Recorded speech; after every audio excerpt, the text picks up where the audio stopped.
മലപ്പുറം ജില്ലാ പഞ്ചായത്ത് 1 കോടി രൂപ വകയിരുത്തി ഹയർ സെക്കൻഡറി സ്കൂളിലേക്ക് ലാപ്ടോപ്പ് നൽകി. ചടങ്ങ് ടി.വി. ഇബ്രാഹിം എം.എൽ.എ. ഉദ്ഘാടനം ചെയ്തു. ഹയർ സെക്കൻഡറി മൊത്തം വിദ്യാഭ്യാസത്തിന്റെ ഏറ്റവും വലിയ ബേസാണ്. നമുക്കെല്ലാവർക്കും അറിയാം, ഉന്നത വിദ്യാഭ്യാസ മേഖലയിലേക്കുള്ള കവാടമാണ് ഹയർ സെക്കൻഡറി വിദ്യാഭ്യാസം എന്ന് നമുക്ക് എല്ലാവർക്കും അറിയാം. അതിനെ ഇപ്പോൾ സ്കൂൾ വിദ്യാഭ്യാസമായി കൂട്ടിക്കെട്ടി മുന്നോട്ട് പോകുന്ന സാഹചര്യം ഉണ്ട്. ഹയർ സെക്കൻഡറി അധ്യാപകരും മൊത്തത്തിലുള്ള ഹയർ സെക്കൻഡറി അധ്യാപകർ മാത്രമല്ല, കേരളത്തിലെ ഏറ്റവും വിദ്യാഭ്യാസ വിചക്ഷണരടക്കമുള്ള ആളുകൾ ഇത് തെറ്റാണ് എന്ന് പറയുന്നുണ്ട്. പക്ഷേ എന്തായാലും ശരി, അത് കേരളത്തിന്റെ വിദ്യാഭ്യാസ മുന്നേറ്റത്തെ പിറകോട്ട് വലിക്കുമെന്നൊരു കാര്യത്തിൽ യാതൊരു തർക്കവുമില്ല. കാരണം ഉന്നത വിദ്യാഭ്യാസ രംഗത്തേക്കുള്ള കവാടം എന്ന് പറയുന്നത് വെറുതെയല്ല.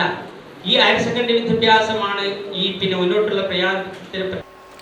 ജില്ലാ പഞ്ചായത്തിന്റെ വാർഷികയിൽ നിന്ന് 1 കോടി രൂപ ചെലവഴിച്ചാണ് ഓരോ ഹയർ സെക്കൻഡറി സ്കൂളിലും 4 വീതം ലാപ്ടോപ്പുകൾ നൽകിയത്. വിതരണോദ്ഘാടനം ജില്ലാ പഞ്ചായത്ത് ഹാളിൽ നടന്ന ചടങ്ങിൽ ടി.വി. ഇബ്രാഹിം എം.എൽ.എ. നിർവഹിച്ചു. President MK. റഫീഖ അധ്യക്ഷയായി.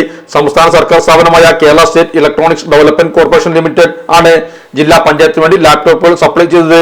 ജില്ലാ പഞ്ചായത്ത് വൈസ് പ്രസിഡന്റ് ഇസ്മായിൽ മൂത്തേടം, ആരോഗ്യ വിദ്യാഭ്യാസ സമിതി അധ്യക്ഷ നസീബ അസീസ്, അംഗങ്ങളായ PV. Manaf, VK. C. Abdurahman, Faisal Edasseri, Basheer Indathani, Rehanath Kurumadan, Sreedevi Prakkoth, Sameera Pulikkal, KT. Ashraf, TP. Haris, VK. Shafi, AP. Saba, Yasmin Arimbra, MP. Sherifa teacher, Shaharban P. Rahmath Nisa, വിദ്യാഭ്യാസ ഉപഡയറക്ടർ KP. Ramesh Kumar, higher secondary regional deputy director doctor Anil, ജില്ലാ പഞ്ചായത്ത് സെക്രട്ടറി എസ്. ബിജു എന്നിവരും സംബന്ധിച്ചു.